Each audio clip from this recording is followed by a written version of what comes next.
Property tax bills are hitting Hoosier mailboxes. Now, if yours went up, you're not alone. Last year, experts tell us that Indiana homeowners were hit with a significant increase, up 17% on average. So with home values on the rise, we've heard from many of you who are telling us that your tax assessment jumped again.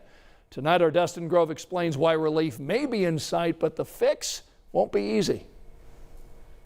Good morning, it's Kendall and Casey on 93 WIBC. On the air, outrage. Property taxes totally out of control. And demand for relief. We've been getting so many emails from people. And not just on the radio. People feel it. State Representative Cherish Pryor says she's been hearing it from her constituents and says it's past time for lawmakers to take action. The doubling and tripling for people that are on fixed income or low income individuals is pushing them out of their homes, and nobody should ever be forced to move out of their house because they can't pay their property taxes. That's a real problem.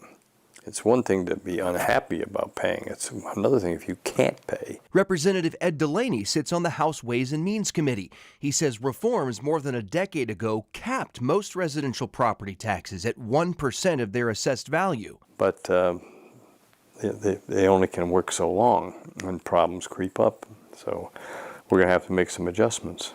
Chair, hands down, second reading. As the Republican majority considers its priorities for next year, state senators put the question to the people. And in constituent surveys, cutting taxes was the clear winner for priority one. Asked which one tax to cut or eliminate or is most burdensome, and it wasn't even close.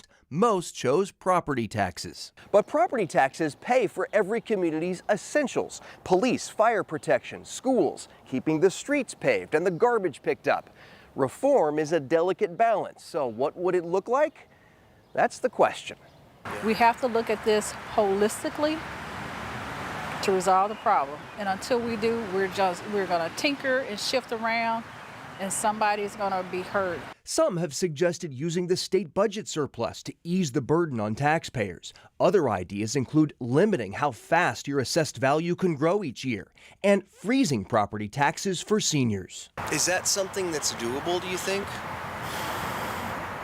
I think it's something that we can study to see the feasibility of it. If it's doable, I think if it's a will, there's a way.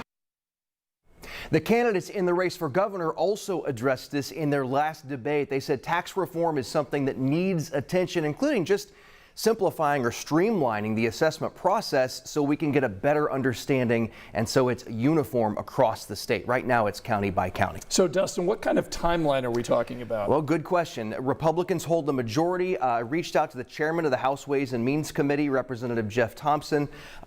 Despite repeated attempts to sit down and talk with him, his scheduler said that he was too busy. So we're going to keep trying. We'll get a chance to talk with him between now and next session and figure it out. All right, Dustin Grove, thanks for that story. Yeah.